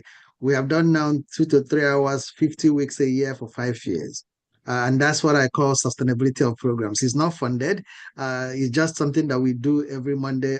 And we have these 2 to 3 hours that became very useful because we wrote 20 grants during those meetings over this past period of time. That's how we got our UO1. That's how we got our, so we started to keep it. But what we have expanded it is to, if you have a project you are working on, you are developing, you will sign a consent to that, if you bring in idea there, because we don't want people ideas be taken from them, so they are free to do that. So you submit it to me, I look at that, which means I will not work on this project. That's a promise that we make. Then I bring it out to the team, and then you can come in and present your work. You will get input from people who currently have grants in Nigeria who are willing to volunteer their time. So these are all volunteer investigators that they do there. So they'll give you back. That's what Dr. Ifora did. They'll give you the feedback that you need during that period. The second thing they will do for you is if you need collaborators, we're able to help you do these collaborators. For us, for example, when I needed a collaborator myself, I wrote NIH, and NIH connected me to Jane DeVoe at the University of Oregon Health Sciences, which have one of the IC3, and we were able to collaborate and work on some. So we will help you to do that if you need collaborators that work with you, both locally in Nigeria and globally. So you don't need, and all of those services are free. So all you need to do is to have an idea and then send that idea to the email. You will see the email put down at the end.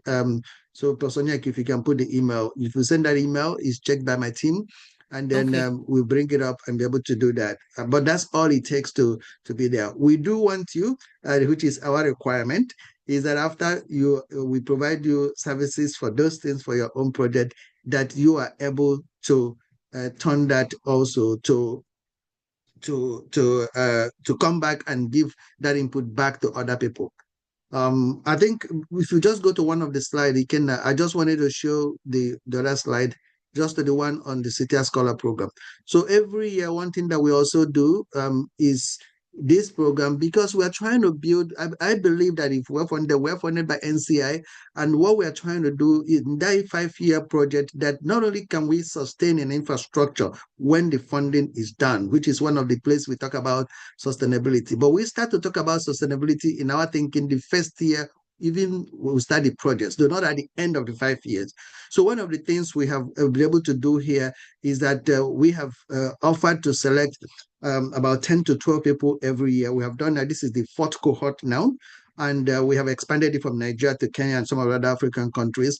And what we have done is we have a 12-month program.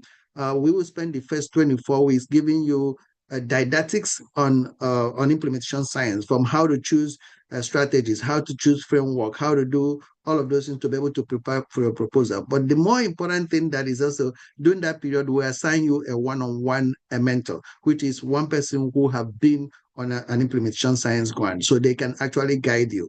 So again, this year we got 168 applications for the 10 positions. So it is quite competitive. But what we do is that we provide those. Again, it is all volunteer faculty. So that is the same thing that we're trying to look at. As whenever you get a funding, that's what we're trying to do. Think about how you can build that infrastructure after 5 years, that you're able to support a platform that can continue the capacity building beyond those programs. Thank you so much. You can take that down. Thank you, Prof. Okay, I think let me I do have my own question. I just want to ask Julia before you go to the ones on the so Julia, if I can ask you this question. And one of the things you said today that have always been my interest has been on embedded implementation science. One of the challenges we have had, and we have had a lot of people, we tracked all of them through the Nigerian Implementation Science Alliance, who have gone to do implementation science in many different countries. We have had very few of them. One of them is Dr. Bembe, who is here. She was one of the few people who has a PhD in implementation science in Nigeria. So we is one of our postdoc fellow, and she's working on looking at all the people who have done implementation science training to see what the gaps are. One of the major gaps we see is that practical experience when people come in there. So that's why we developed the postdoc program. So she was herself, she was trained at WHO training program for implementation science, got her PhD, but during her implementation science, during her postdoc time, she had a chance to actually work on this 12 site during the UO1 that was funded NCI, and she was screaming about the gaps she noticed in the training. And one of the things we're thinking about in the embedded, is there a way to actually integrate that during training? So it's not just so that as part of, I know in the US you have a postdoctoral fellow, so they are easy to do that. But in countries where they don't have, especially when there are foreigners that come to the US for PhD, they're expected to leave after their PhD. So most of them do not get a chance to do that. How do you think when these people come back to, let me take Nigeria, for example, how do you think we can create an opportunity for them to embed them, whether in policy implementation, whether in the field with implementing partners? We are doing that with HIV program now, but how can we really expand those kind of program especially for those who just finished their training. So they have the what I call capacity. Now we want to give them some skills in terms of by embedding them into that. Yeah, that's a great question. And we've been thinking about that a lot in terms of facilitation training, we call it. And there are different programs out there. And thinking about this unique need of understanding how to work with health systems and how to go through that process of facilitation and working together to get actors at the table to be able to work together. And also thinking about the role of pivotal facilitators, people, groups that are in country working often alongside ministries of health or those programs that kind of can serve as a liaison between investigators and public health actors, the system actors, and can create that. They often have been working alongside the systems for many years, and have a very strong familiarity. They know there's a trust there, and then bringing the implementation scientists together with that team to work together on particular issues and projects that they're working towards. So I hope that kind of makes some sense, but it is something that we've been thinking a lot about. Thank you so much. Yemi, over back to you. Thank you. So let me just go through the questions. Dr. Ifora, I think this is for you. Okay, I think Prof has also answered that. It's about joining the team. So another question, based on your practical experience with implementation science milieu, can you share your experience on how the social cultural issues were addressed? How did you navigate them to get results? Okay, I will take that. Thank you very much for that question. And so if you remember my narrative, fortunately for me, I was embedded inside a team of experts who have the training and the experience to walk through these things. And if you remember, Access is a study that was ongoing, still ongoing. It was already on before I started. And so some of those barriers, they have already dealt with them, and they also have the capacity to deal with ones that were coming up, and so that was how I navigated. I had to leverage the strength of the implementation scientists that were, that I was in their team to, maneuver some of the challenges that I met. I don't know if that makes Yeah, I sense wanted to to add something answer to what this. you said so that people can understand what she's talking about. We do have one of the largest practice-based research network. We have 12 sites that the Nigerian Implementation Science set up. There are 2 sites from each of the 6 regions of the country. We call them the Nigerian Implementation Science Alliance Model Innovation Research Center. The whole idea is that if you wanted to do any study and you wanted to use this infrastructure to look at Nigeria, instead of looking at, like you mentioned, Julia, whether it is in the southwest, southeast, but at one time you have these 12 sites. And what is important at these 12 sites is that the government has we leverage what is existing. So these 12 sites were all in all, they have about 60,000, for example, women of childbearing age living with HIV at this site. They have 100,000 people living with hypertension at these sites. So we have used this site. They are very large sites. You have to have been around for 10 years. You have to be a stable site. You must have a doctor. You must have more than one doctor, more than one nurse. The idea is that those are places that can hold a research project. What we also did in those sites is that we have a research coordinator full-time at all the 12 sites. We also have what we call a research engagement officer, which interacts between the health facility and the community, because we do a lot of community-based participatory research. So this infrastructure is available for you if you are in Nigeria and you wanted to do a multi-center trial. If you look, there's more detail and they just put it on the chat about where we describe this infrastructure. But this infrastructure is available for you to be able to use in your study. And that's what Dr. Ford leveraged to be able to do her study across all the 6 regions with a small amount of funding, because which wouldn't otherwise have been able to do that. But she she leveraged that NIH funding to be able to do that because of those infrastructure that have been in existence now. So if you want to do studies, those are also infrastructure that is available for you. Thank you. Just to say something on, addressing social cultural issues. So, cultural issues can be, very difficult to address. I must say, right now, something that has been, in the community or in the system might be difficult to address. But one thing we do in implementation science is we co-design or co-create, strategies or intervention. So if you identify once you're implementing or engaging the community and cultural issues are identified, you can co-create strategies to address that issue, that particular cultural issue or any other issue, right, without community. So it's not just sitting back in your room, designing strategies that will address those barriers, but working with the communities to look at strategies that are feasible to address those issues. Okay.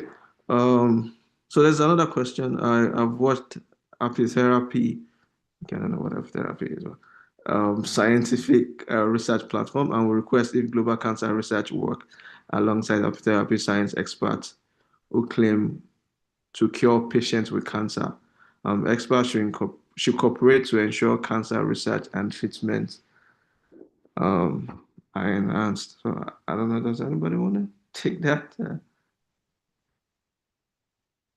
I don't know. I think maybe this is coming as a backdrop to, when I mentioned collaborative research and then working within people. But I think, I don't know what apitherapy is, but I'm thinking that as a researcher, what you do or what I did was to find the gap, find my fit into a system that I want to belong to, and then plug myself into that faith. And so I go back to this person and I tell the person, you have to know what you want to do when you get to the wherever that global cancer research. Now you say this is the gap I want to fill in this place. And so that's where you talk about collaboration, because you have to be bringing something to the table. I don't know if that makes sense. That would be my response. Thank you.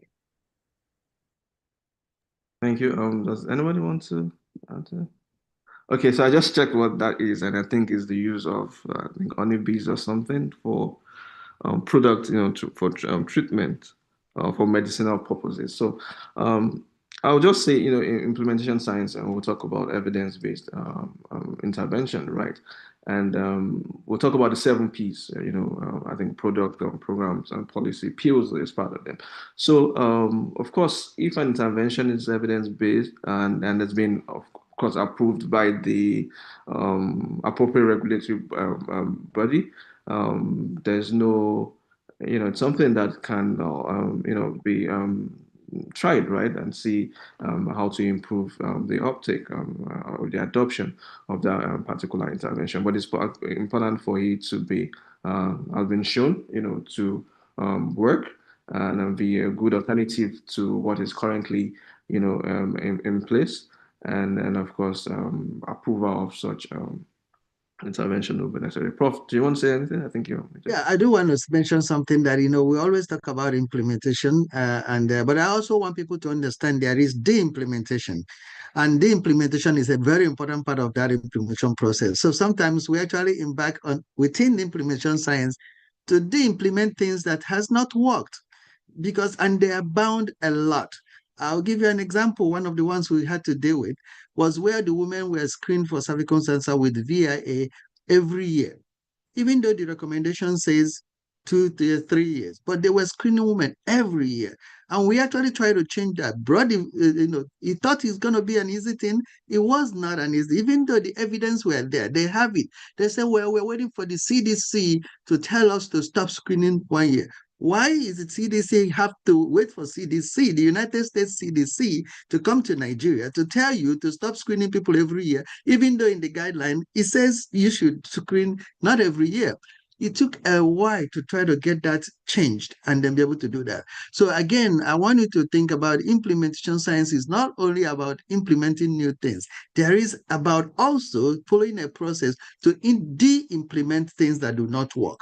So the only thing that implementation science does is really fostering things that work, but also this implementing things that have not worked. So if those things are not evidence-based, they are not a place for them in implementation science.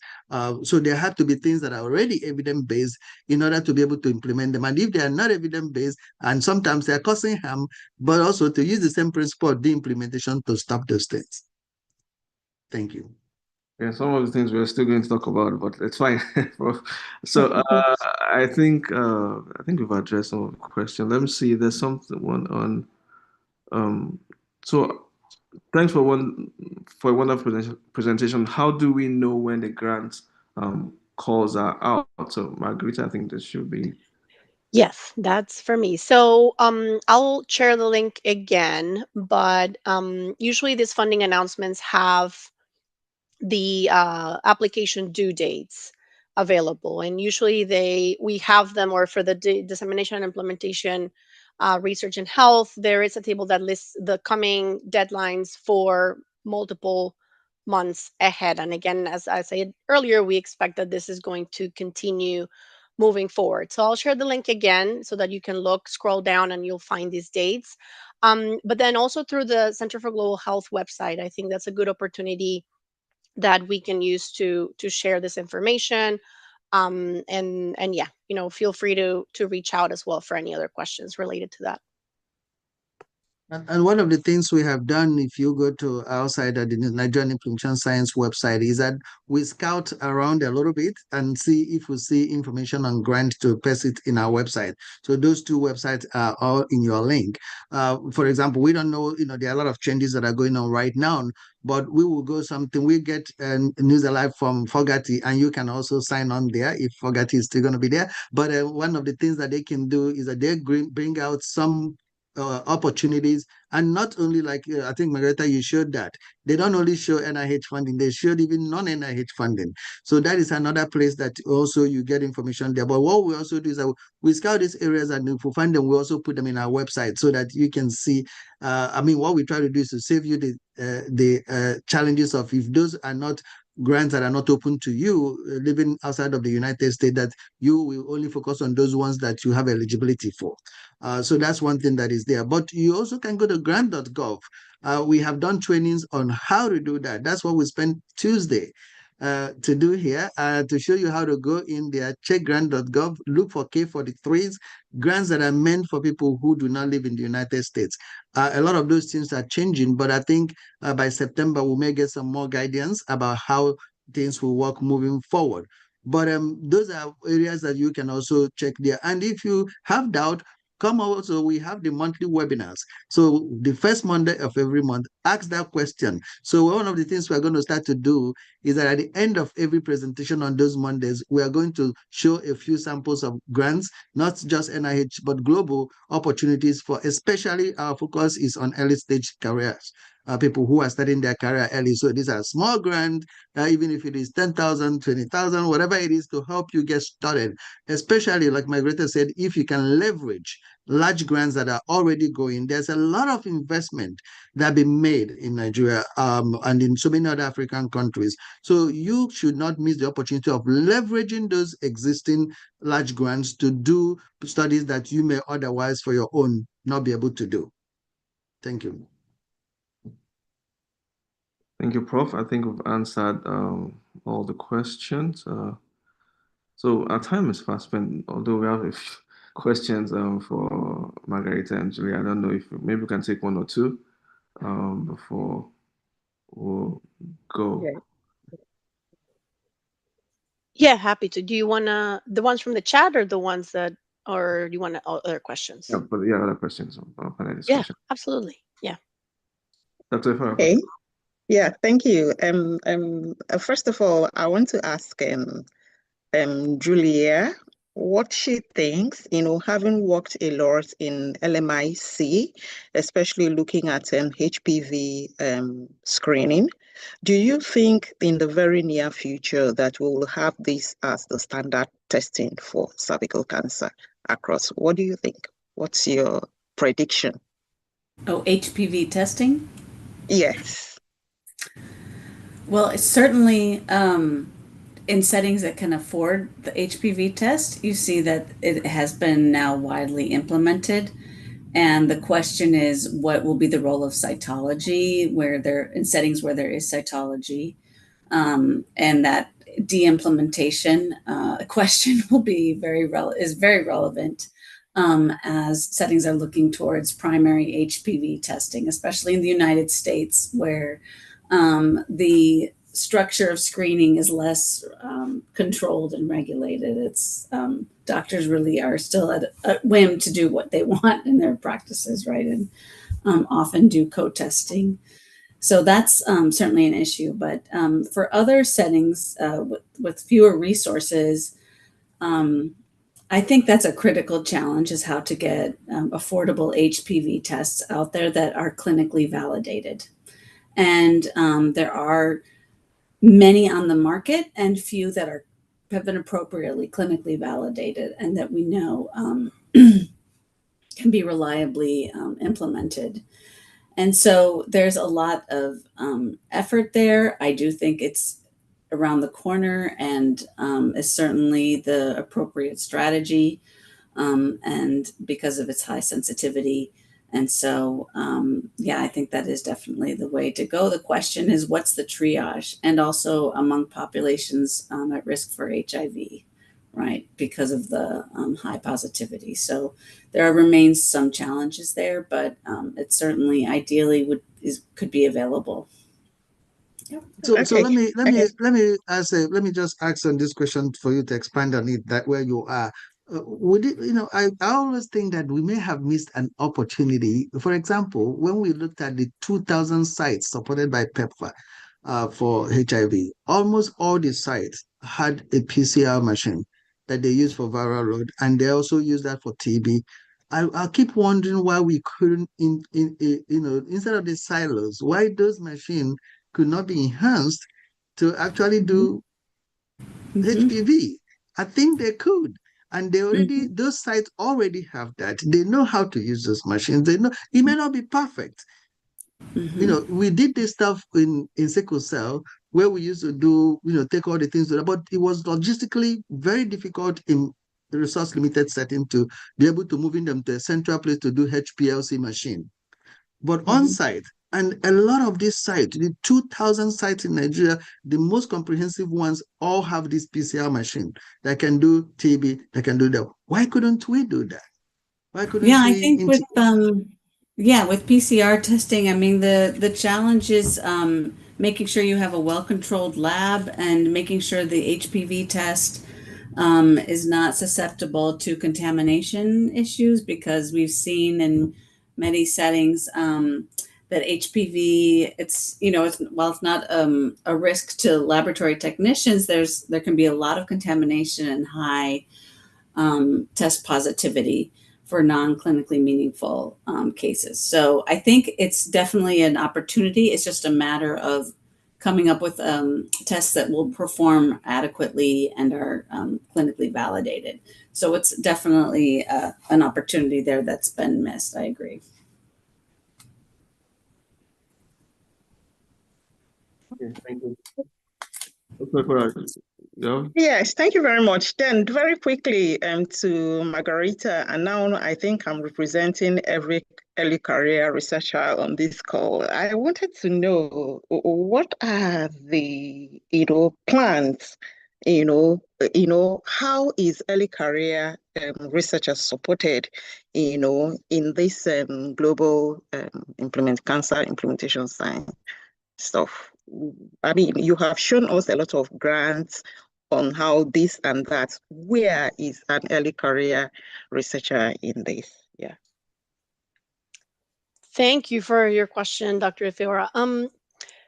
So through our Global Implementation Science Consortium, we have that pillar of strengthening capacity development. So we are, there is that commitment to move that forward. We have this centers that, as I mentioned, hopefully will act as hubs for training in the different regions.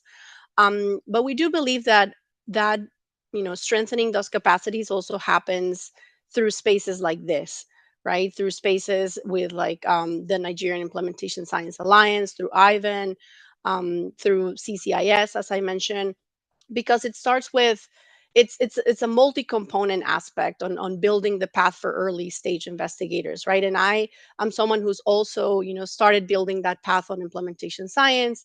And it's about having adequate mentors, is about creating spaces to identify collaborators, is about opening these spaces and making them widely available for early stage folks. And it's about creating spaces where early stage folks feel comfortable to ask questions and find these mentors, right? And so we have, of course, structured funding mechanisms to support research, but I think that beyond research training, but I think that beyond that, it's about continuing to build these spaces and networks where a broader global implementation science community can come together and create spaces to learn and to grow. And so, yeah, of course, is very broad, but I'm happy to provide specific spaces or examples on where I've found helpful spaces to grow. But yeah, I think it's a matter of keeping this type of community growing. Thank you so much. That's exciting for me to hear that. Dr. Lakude, back to you. Yeah. Oh, Prof, I think Prof wants to say something. No, I was just wanted to take the opportunity, unless Dr. Lakunde, there are more questions. I just wanted to thank Margarita, Julia, yourself for moderating, and if are there still more questions? Just one last question. I don't think and it's on the Okay, something. go ahead. And when the implementation, and when Margarita was presenting, I was looking at the like areas of interest. I didn't see the implementation there, so I was disappointed in a way. And It is there. I just oh, okay. Okay, maybe I missed it. But what we've seen is, a very few research, in that area, and even from that project, I think there was a review that Norton and colleagues and Chambers, I think it was on that paper, old paper, that they looked at, funded implementations studies, and quite few. So how do we bridge this gap? How do we uh, increase maybe interest in that area, or how do we get more funding, right, for the implementation studies? Yeah, so what I meant with my comment before is that within that dissemination and implementation research and health announcement, and areas of interest is the implementation. And certainly um, there has been a portfolio analysis and targeted outreach opportunities to expand the need and amplify the need for de-implementation research. And so where as we've said, there is relatively little research. There is a need to understand the circumstances that lead to something being de-implemented, and as Professor Etche mentioned, building that evidence of why something needs to be de-implemented, and also disseminating it. I think that we can have all the information about inspection with acetic acid and the experience from implementers in the field, but usually the decision makers are not the ones that are receiving the information as they should, in a way that makes sense to them, in a way that is actionable. So I think that that is an important piece, and it comes back to engagement. It comes back to how do we build that engagement, recognizing the issues with the context that leads to this intervention specifically being low value, and then there's of course others that are harmful, that are just straight up not useful anymore. So I think that working towards building that evidence, and when you think about an application for a research proposal around the implementation, that needs to be clearly cited. Like, make sure you cite the literature that supports why this is no longer helpful. Why is this considered ineffective or low value? Because that is going to actually be looked at very specifically. So, it's an area that we continue to build, and I'm very happy to hear today that it's of interest to everyone, because we can certainly find opportunities to continue to elaborate around that, and provide opportunities to continue these discussions. All right, thank you very much. Over to you, Prof. Thank you so much. Thank you so much. I really want to appreciate all of you. And this is bringing, you are concluding our week very nicely for us. So it has been two hours every day. Sometimes we have gone to 3 hours because there have been a lot of engagement here. But it has been a wonderful period of time, and we really appreciate you taking time out of your busy schedule and environment now to really come and still consider an outreach to the global world and be able to share this knowledge. So thank you so much. We really appreciate that. One thing that we always fail to tell NIH is that there are things going on that are built beyond the fundings that you do. So sometimes I think NIH funds things, and when the 5 year ends, they move on. But sometimes I think you should look and see so many beautiful things that are happening based that I think you should ask people that you fund beyond what you said you were going to do. Were there opportunities you took because we gave you this funding to do that? So it's important to remember that the Nigerian Implementation Science Alliance was that kind of program that came from NIH funding. It is important to know that the practice-based research network that we built came from that kind of program. It's important to know that the research week, as you see them, is coming out from those programs. They are not D43s. They are not specific U54 or specific training program, but they have come out of the UO ones, the RO ones that you have funded. So just in case we don't do that a lot, we want to say thank you. And for so many different things that you don't fund directly, but has been a part of sustainment in what we're trying to do. It is a difficult time for everybody in the global world, but also it's an opportunity. We are going back to our government to say, can you fund 1K for the three? So maybe that we will see that. And I have to do a shout out to the Minister for Health in Nigeria, actually Minister for Education in Nigeria. He's come out with what he calls a diaspora bridge. Understanding and we share the same thing because all the faculty you see in our program are what we call the share vision faculty. So you see Dr. Lakunde, you see a lot of this, myself, we all have appointment in the US and appointment in Nigeria. So what we decided to do through Ivan was to say, if you are outside of Nigeria and you are a Nigerian, and I think other countries should do that, is there a way you still want to give back in a structured way? And that's what this infrastructure is. And everybody that is here volunteered that time, don't have the appointment in the US or Canada or Australia, but they also have this appointment to be able to give back in terms of capacity building. And that's what the minister aligns very well with that diaspora bridge to say, how can we do that in terms of training, in terms of collaboration, and that's something that we're doing. So I want to say again, thank you to when you take that back to know that we are very grateful people for all the things that you do.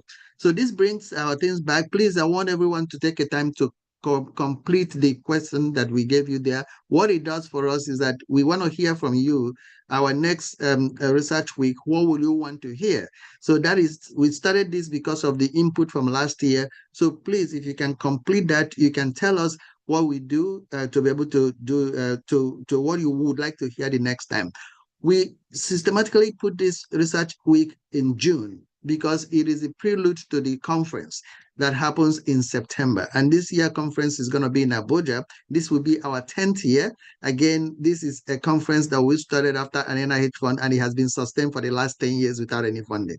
And that's the kind of thing we talk about, sustainment in health, in so many different ways, capacity building in all of them. So that conference has been 10 years this year. So make your time out to come. The abstract was supposed to be today. End of abstract. We usually have 100 and 150 abstracts. If you haven't done that, think about it. We are thinking if there is a lot of interest, we might extend it, but we don't know that for sure. So if you can put it in today, try and do that if it's not late for you. But plan to be in Abuja. Previously, the NIH have actually had a lot of people that have come to NIH. It is important to say that we are very grateful to Fogarty. Some of them are no longer at Fogarty, but we know for sure that there were years, for the past 10 years, someone from Fogarty came to Nigeria for that implementation science. So no matter what happens, we want to be able to say how grateful we are. And we know that this year may be a difficult year to travel, but hopefully we will still find a way that we can do this together through Zoom. So thank you, everyone. Take time before you sign out and complete that questionnaire. And goodbye. Thank you. Thank you all. Thank you, Professor. Thank you, everyone. Very impressive. Thank you. Thank you.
You can remember to save the chat so you can get some of the comments, and if we had things we didn't respond to that we need to respond to, that we can get that. Okay. Thank you so much, Ikenna. Thank you, Stephen, and all the teams at Ivan. You guys deserve a real nice time for this week. Excellent job. Thank you. Thank you.